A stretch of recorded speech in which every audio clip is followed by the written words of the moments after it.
환경오염에 대한 비판 여론과 조업 정지에 대한 행정소송전으로 한동안 조용하나 싶었던 영풍석포제련소. 제련소 부지 안에 일반 산업단지 개발이 다시 착수되면서 파문이 일고 있습니다. 환경단체들은 제4공장이 세워지는 것 아니냐며 거세게 반발하고 있습니다. 엄지영 기자의 보도입니다.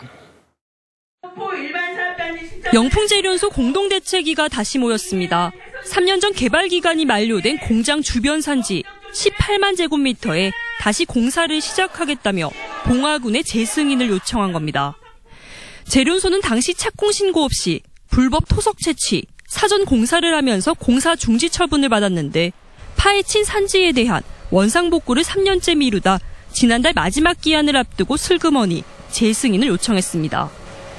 지난해 낙동강 폐수 유출을 기점으로 제련소 폐쇄까지 거론되는 민감한 시점입니다. 또다시 그 산업단지 신청을 한 것은 오히려 그 국민들을 기만을 하고 전혀 지금까지 해왔던 오염행위나 산림훼손행위, 토양훼손행위 이러한 것들에 대한 반성 없이 더 큰 문제는 따로 있었습니다. 감사원 자료를 들여다보니 7년 전 산업단지 계획 승인 자체부터 문제였습니다. 봉화군 승인 1년 뒤인 2013년 감사원은 봉화군과 경상북도가 관계법령에 저촉되는 사업 계획을 알고도 그대로 승인해 영풍제련소에 특혜를 줬다고 지적했습니다. 산지관리법에 따르면 보존산지에는 대기와 수질 오염물질 배출 시설을 설치할 수 없도록 돼 있습니다. 영풍이 산지를 전용해 지으려 했던 것은 아연제련의 핵심 공정인 전해와 주조공장, 대기 1종, 수질 2종의 배출 시설입니다.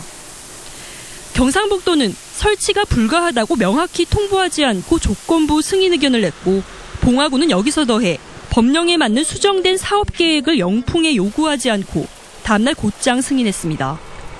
영풍에 대한 봐주기 승인이 드러났지만 봉화군은 업무 담당자 1명에게 최하위 경징계인 견책을 주는 데서 그쳤는데 지금도 문제될 건 없다는 입장입니다.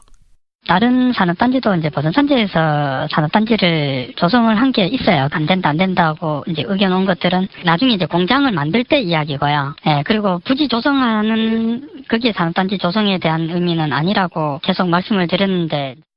영풍이 최근 제출한 재승인 사업계획 역시 7년 전과 동일합니다. 노후된 1공장의 전해 주조공장을 이전해 짓는 것으로 공장 증설은 아니라고 말합니다. 근본적으로 친환경적인 그 공장 기법들을 도입하기 위해서는 새로운 공장을 건설하고 그 기존의 낡은 공장이나 시설들은 좀 철거해서 공원화를 한다든지 이렇게 할 계획입니다.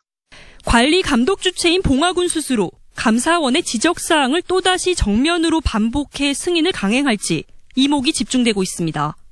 MBC 뉴스 엄지연입니다.